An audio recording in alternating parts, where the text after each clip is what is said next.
नमस्कार, मी तन्मय ढिल्लो आणि आपण पाहताय बातमीचा सातबारा हे बातमीपत्र। बातमीपत्राच्या सुरुवातीलाच एक अतिशय महत्त्वाची बातमी सरपंच हत्येसंदर्भातली येते। सरपंच देशमुख यांच्या हत्या प्रकरणाचा मास्टरमाइंड हा मंत्री धनंजय मुंडेंचा निकटवर्तीय वाल्मिक कराडच असल्याचा आरोप सातत्याने विरोधकांकडून करण्यात येतोय। आणि अशातच भूमाता ब्रिगेडच्या तृप्ती देसाई यांनी कराडच्या स्पेशल 26 अशा अधिकाऱ्यांची काही यादी जाहीर केली। वाल्मिक कराडच्या मर्जीतल्या या 26 पोलीस अधिकाऱ्यांची बदली करण्याची मागणी तृप्ती देसाईंनी केली आहे। बीड जिल्ह्यामध्ये वाल्मिक कराडचं जे जाळं आहे ते फार मोठ्या प्रमाणात आहे आणि वाल्मिक कराडच्या मर्जीतले आणि नजीकचे असे काही पोलीस अधिकारी कर्मचारी आहेत जे बीड जिल्ह्यातल्या अनेक पोलीस स्टेशनला कार्यरत आहेत। त्याची लिस्ट मी जी आहे ती आता या संदर्भात पाठवत आहे। तर मी गृहमंत्र्यांना हीच विनंती करेन की यापुढे तरी सगळ्या केसेस जे काही प्रकरणं आहेत त्याचा पारदर्शक तपास होणं गरजेचं आहे आणि त्यासाठी वाल्मिक कराडच्या टोळीचा जर आहे तो पर्दाफाश करणं। दरम्यान देसाईंनी आरोप केलेले हे 26 पोलीस कोण आहेत पाहूयात। दिलीप गित्ते, डापकर, राजकुमार मुंडे हे तिघही पोलीस उपअधीक्षक आहेत। प्रवीण बांगर घुगे, बाळराजे दराडे। प्रवीण हा पोलीस निरीक्षक आहे तर घुगे सहाय्यक पोलीस निरीक्षक आहे। रंगनाथ जगताप, सुरेश बनसोडे, संदीप दहीफळे सहाय्यक पोलीस निरीक्षक आहेत तिघेही। तर अतिरिक्त पोलीस स्थानिक गुन्हे शाखा कोण कोण आहेत बघा। संजय राठोड, भागवत शेलार, सचिन सानप, राजाभाऊ ओताडे, त्रिंबक चोबगे आणि कागणे सतीश।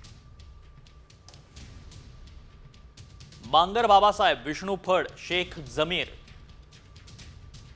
चोबले, रवी केंद्रे आणि बापू राऊत। भास्कर केंद्रे, गोविंद भताने, विलास खरात, बाळा ढाकणे, अमोल गायकवाड।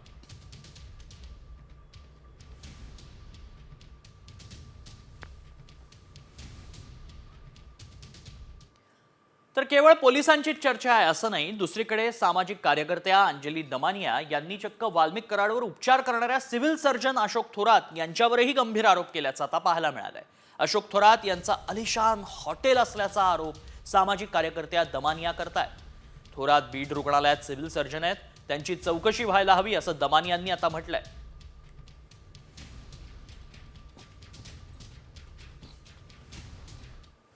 आताच्या घटकेला दोनदा VRS ची मागणी करून सुद्धा शासनाने त्यांना VRS दिली नाहीये, कारण त्यांच्यावरचे आरोप तितके भ्रष्टाचाराचे जे आरोप आहेत ते तितके गंभीर आहेत। मग असा व्यक्ती बीडचा सिव्हिल सर्जन का असावा?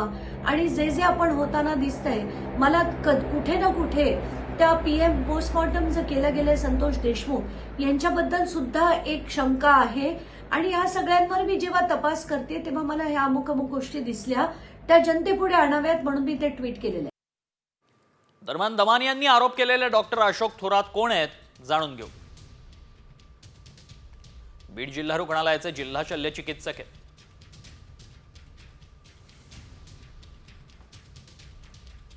दिवंगत आरोग्यमंत्री विमलताई मुंदडा यांचे ते स्वीय सहाय्यक होते। लोकसभेमध्ये शरद पवार गटाकडून निवडणूक लढवण्यासाठी थोरातांची चर्चा होती। अशोक थोरातांचे भाजपच्या नेत्यांसोबतही तितके जवळचे संबंध आहेत। अंबाजोगाई शहरात आलिशान हॉटेल आहे, थोरात सध्या परदेशात आहेत। सामाजिक कार्यकर्त्या अंजली दमानिया या उपमुख्यमंत्री अजित पवारांच्या भेटीला पोहोचल्या आहेत। सरपंच हत्या प्रकरण हे दमानियांनी लावून धरलंय। दमानियांनी कराडसह धनंजय मुंडेंवरही गंभीर आरोप केले होते। कराड आणि मुंडेंचे व्यावसायिक संबंध कसे आहेत हे देखील उघडकीस आणलं। आता दमानिया कागदपत्र घेऊन अजितदादांच्या भेटीला आले आहेत। यावेळी त्यांनी मुंडेंच्या राजीनाम्याची मागणी केली। त्यामुळे दमानियांच्या हातात ज्या फाईल्स आहेत त्या मुंडेंच्या आहेत का अशी चर्चा आता होतीये। अंजली दमानियांनी काही वर्षांपूर्वी अजित पवारांवरही भ्रष्टाचाराचे गंभीर आरोप केले होते। त्यावेळी दमानिया आणि अजित पवारांसोबत चर्चेत नेमकं काय समोर येतं आता हे पाहणं महत्त्वाचं आहे, त्याकडेच सगळ्यांचंही लक्ष लागलंय।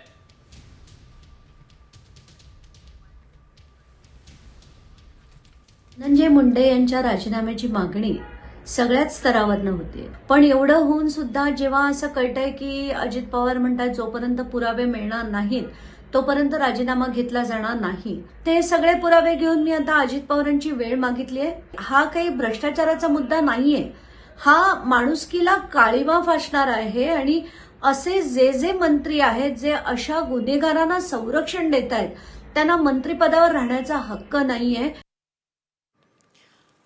नेमकं काय घडतंय जाणून घेणार आहोत. आमचे प्रतिनिधी मयूर राणे सध्या आपल्या संपर्कात आहेत. मयूर, सध्या दमानिया भेटीला पोहोचल्यात, काय अपडेट्स? नक्कीच 7ची वेळ होती. अंजली दमानिया असेल त्या आता अजित पवार यांच्या भेटीला इथे दाखल झाले आहेत. वाल्मिकी कराड यांनी संतोष देशमुख यांच्या हत्या प्रकरणी वाल्मिकी कराडांना अटक झाली होती. मात्र आता अंजली दमानिया काही ठोस पुरावे असेल ते आता अजित पवार यांच्या भेटीसाठी घेऊन आलेले आहेत. नक्की आता अजित पवार आणि वाल्मिकी कराड यांच्यामागे अजित पवार आणि अंजली दमानिया यांच्याबरोबर काय नक्की चर्चा होते हे देखील पाहणे गरजेचं आहे. वाल्मिकी कराड हत्या प्रकरणानंतर आता अंजली दमानिया यांनी ठोस पुरावे देखील जमा केल्याचे समजले आहे. काही जेव्हा हत्या झाली त्याच्यानंतर अंजली दमानिया यांनी याचा पाठपुरावा देखील केला होता. आज सकाळी देखील यांनी काही ट्विट केले होते. मात्र आता पाहायला गेलं तर अजित पवार आणि वाल्मिकी कराड यांच्यात काय चर्चा होते हे देखील गरजेचे आहे. धनंजय मुंडे यांचा देखील राजीनामा इथे कुठेतरी मागितला होता. मात्र आता अजित पवार हे त्यामुळे सर्वांचंच लक्ष लागलंय काय नेमकं घडतं आणि दमानिया आणि अजित पवारांमध्ये काय चर्चा होते. वेळोवेळी मयूर तुमच्याकडनं अपडेट्स घेत राहू. तुर्तास धन्यवाद. तर इकडे जितेंद्र आव्हाड यांनी बीडच्या जेल प्रशासनावरच गंभीर स्वरूपाचे काही आरोप केले. कराडला जेलमध्ये ठेवण्यात आलं, मात्र त्याच्या दिमतीला 7 पोलीस ठेवण्यात आलेत. बीडमधील त्याच्या गँगमधील छोटे मोठे गुन्हेगार मुद्दामून स्वतःवर एखादा गुन्हा ओढावून घेत आहेत आणि जेलमध्ये कराडच्या जवळ पोहोचून रात्री या सगळ्यांची मैफल रंगतीये असा आरोप जितेंद्र आव्हाड करतात.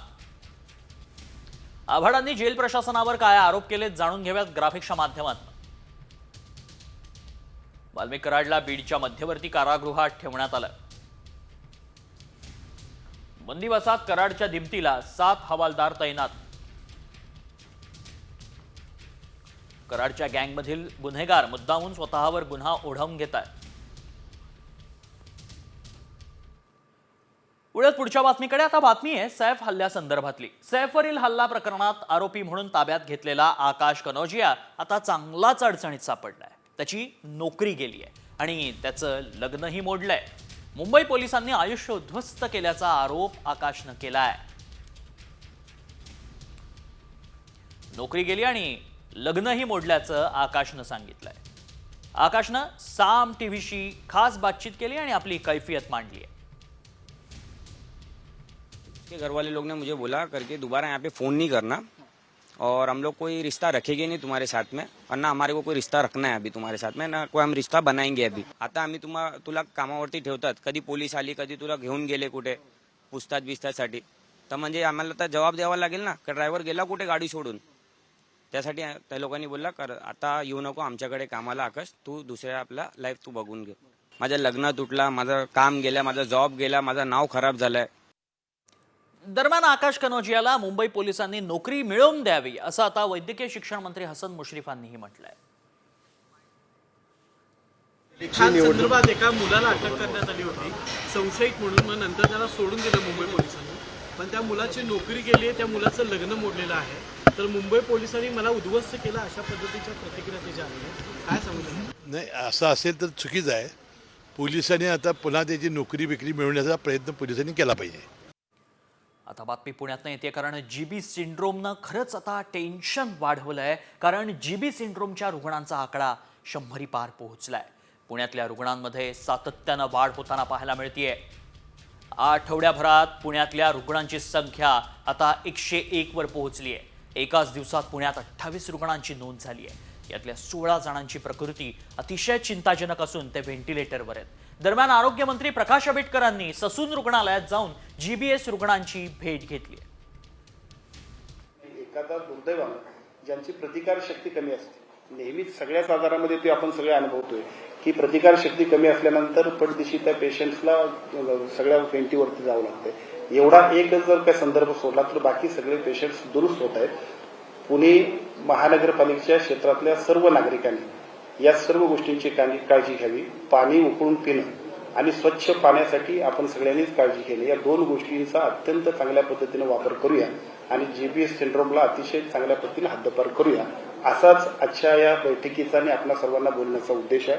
मला असं वाटतं की उद्यापासून पेशंटची संख्या सुद्धा कमी होईल, कारण पेशंटची संख्या कमी होण्यासाठी पुणे महानगरपालिकेने जे काही निर्णय घ्यायला पाहिजे ते अतिशय गतीने घेतलेले आहेत. तात्काळ त्याच्याबद्दलच्या सूचनांनी उद्यापासून अंमलबजावणी होईल.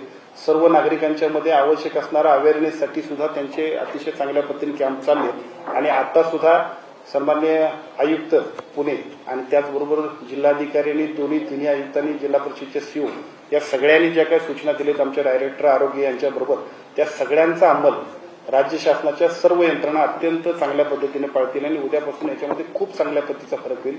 पेशंटची संख्या वाढणार नाही आणि आपण सगळेजण या अतिशय चांगल्या पद्धतीने ह्या आजारावरती मात करू. आता दुसरी विनंती मला वळत पुढच्या बातमीकडे. प्रकाश आंबेडकर बोलत होते आरोग्यमंत्री आणि तुर्तास वळत पुढच्या बातमीकडे. राज्यात जीबी सिंड्रोमचा धोका वाढत चाललाय आणि पुण्यानंतर सोलापुरात देखील जीबी सिंड्रोमचे आता 2 संशयित रुग्ण आढळलेत. शहरातील खासगी रुग्णालयात या रुग्णांवरती उपचार केले जात आहेत. दोन्ही संशयित रुग्णांचे सॅम्पल तपासणीसाठी पाठवण्यात आले असून अहवाल आल्यानंतर त्यांनी जीबीएसची लागण झाली की नाही हे स्पष्ट होणार आहे. दरम्यान नुकतंच सोलापूरच्या एका खासगी रुग्णालयात जीबीएसच्या संशयित रुग्णाचा मृत्यू झाला होता. बातमी मुंबईत नाही, कारण मराठी समालोचनाच्या मुद्द्यावरून मनसे आक्रमक झाल्याचं दिसलं आणि मनसेनं हॉटस्टारच्या मुंबईतल्या कार्यालयात जाऊन राडा घातलाय. क्रिकेट सामन्यांच्या वेळी हॉटस्टारवरती मराठी समालोचन का नाही असा सवाल विचारत मराठी समालोचनाच्या मुद्द्यावरून मनसेनं आक्रमक भूमिका मांडली. हॉटस्टारच्या अधिकाऱ्यांना मनसे नेते अमेय खोपकरांनी याबाबत जाब विचारला. हॉटस्टारच्या अधिकाऱ्यांकडून मराठी भाषेची अंमलबजावणी होईल असं लेखी पत्र देण्यात आलं नाही तोपर्यंत आम्ही बाहेर पडणार नाही अशी भूमिका खरं तर मनसेनं घेतली होती. अखेर हॉटस्टारच्या अधिकाऱ्यांकडून ग्वाही दिल्यानंतर मनसेनं आंदोलन मागे घेतलं. मात्र अमेय खोपकरांसह 20 मनसैनिकांवर गुन्हा दाखल करण्यात आला. जिथे जिथे म्हणून अशा आमच्या मराठी भाषेवर किंवा मराठी माणसं अन्याय होतो तिथे तिथे मनसे आक्रमकपणे आणि ठामपणे उभी राहते. याच्या पुढे देखील मराठी भाषेचा, मराठी माणसाचा, मराठीचा अपमान झाला तिथे तिथे मनसे खंबीरपणे उभे राहील. छावा चित्रपटात संदर्भातली बातमी आहे, कारण छावा चित्रपट सध्या वादाच्या भोवऱ्यात सापडलाय. त्यातील तो वादग्रस्त सीन काढून टाकण्यात आला. दिग्दर्शक लक्ष्मण उतेकरांनी घोषणा केली. छावा चित्रपटात संभाजी महाराज लेझिम खेळतानाचं एक गाणं दाखवण्यात आलं होतं आणि यावरूनच मोठा वाद उफाळला होता. तो सीन काढून टाकण्याची मागणी करण्यात आली होती. छावा चित्रपटाचे दिग्दर्शक लक्ष्मण उतेकरांनी आज याच संदर्भात राज ठाकरेंची भेट घेतली होती. अखेर संभाजी महाराजांवरचा तो वादग्रस्त सीन काढून टाकण्यात येणार आहे. ज्या सीनवरून हा सगळा वाद होतोय, लेझिम खेळतानाचे जे दृश्य आहे ते तुम्ही सिनेमाच्या इथे हो ते आम्ही डिलीट करणार. त्याच्याबद्दलच राजसाहेबांनी तोच सल्ला दिला मला आणि डेफिनेटली त्याच्या मागे कुणाच्याही भावना दुखावण्याचा हे नव्हतं, इंटेन्शन नव्हतं. पण जर त्याच्यामुळे इनडायरेक्टली जर कोणाच्या भावना दुखावत असतील किंवा कोणाला असं वाटत असेल की आपले राजे असे नाचत नसतील किंवा या पुढच्या महत्त्वाच्या बातम्यांचा आढावा सुपरफास्ट. नांदेड जिल्ह्यात देखील बर्ड फ्लूचा शिरकाव झालाय. किवळा येथील मृत कुक्कुट पक्ष्यांचा अहवाल पॉझिटिव्ह आला. त्यामुळे पशुसंवर्धन विभागाकडून उपाययोजना सुरू करण्यात आल्या आहेत. पशुसंवर्धन विभागामार्फत मृत कुक्कुट पक्ष्यांचे नमुने पुणे आणि भोपाळ येथील प्रयोगशाळेत पाठवण्यात आले होते. देवळा तालुक्यामध्ये तणनाशक फवारणीनं जवळपास 100 एकराहून अधिक क्षेत्रावरील कांदा पीक पूर्णतः खराब झालंय. कृषी मंत्री माणिकराव कोकाटे रात्री उशिरा थेट शेतकऱ्याच्या बांधावर पोहोचले. तणनाशक उत्पादन करणाऱ्या कंपन्यांच्या अधिकाऱ्यांना नुकसान भरपाई देण्याबाबत त्यांनी सूचना केल्या. लाडकी बहीण योजनेवरून देशातील सर्वात मोठी सहकारी बँक असलेल्या SBIनं मोठा इशारा दिलाय. महाराष्ट्रात लाडकी बहीण योजना राबवल्यानं सरकारवर आर्थिक ताण आलाय. त्याचा परिणाम आगामी बजेटमध्ये दिसू शकतो असा इशारा SBIनं दिला. तसंच अशा योजना जाहीर करण्याबाबतही स्टेट बँक ऑफ इंडियानं चिंता व्यक्त केली आहे. बीड सरपंच हत्या प्रकरणात आरोपी सुदर्शन घुलेला 31 जानेवारीपर्यंत SIT कोठडी सुनावण्यात आली. बीड कोर्टानं SIT कोठडी सुनावली आहे. घुले विरोधात आणखी पुरावे सापडल्याचा दावा SITनं कोर्टात केला होता. त्याच्या SIT कोठडीची मागणी करण्यात आली होती.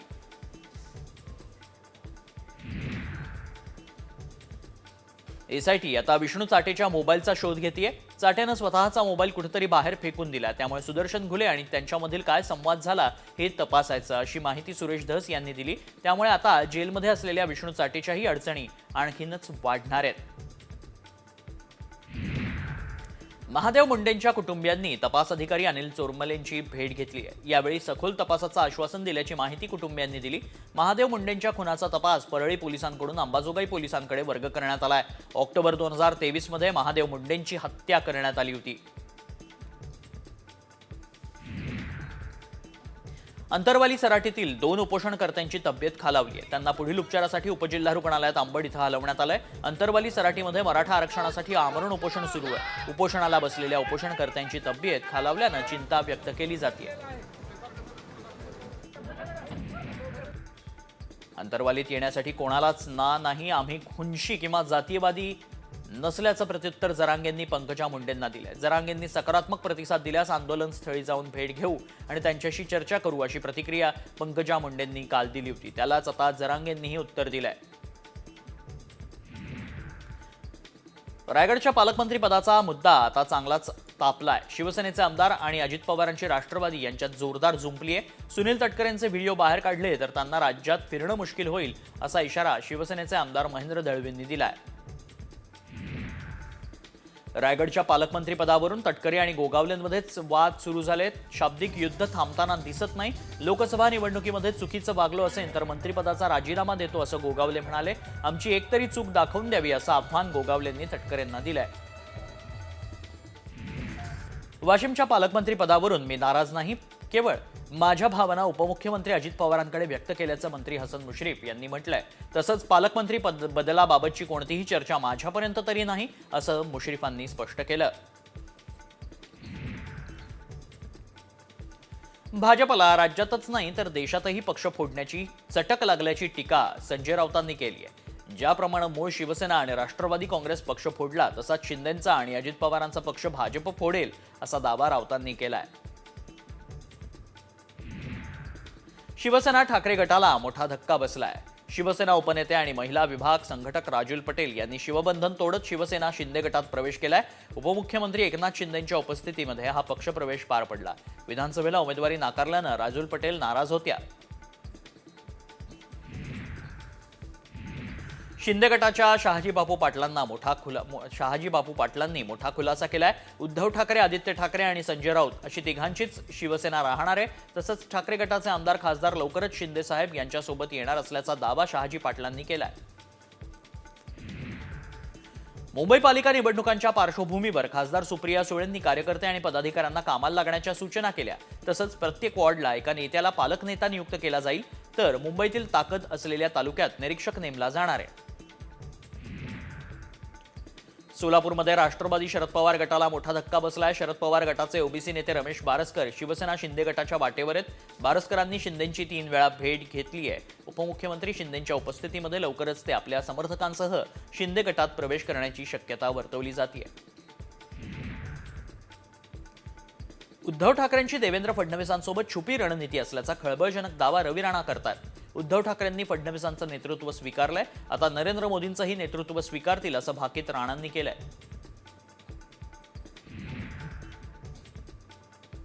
शिंदे गटाचे नेते अशोक धोडींचं अपहरण झाल्याचा संशय त्यांच्या कुटुंबियांनी बोलून दाखवलाय. 20 जानेवारी रोजी अशोक धोडींना पत्नीला फोन करून डहाणूतून घरी येत असल्याचं सांगितलं होतं, मात्र त्यानंतर त्यांचा फोन बंद झाला. अशोक धोडींची कार भरधाव वेगानं जात असल्याचं सीसीटीव्हीमध्ये दिसतंय. पुणे महानगरपालिकेचे कमला नेहरू रुग्णालय जीबी सिंड्रोमचा सामना करण्यासाठी सज्ज आहे. पालिकेच्या या रुग्णालयात जीबी सिंड्रोमच्या रुग्णांवर मोफत उपचार होणार आहेत.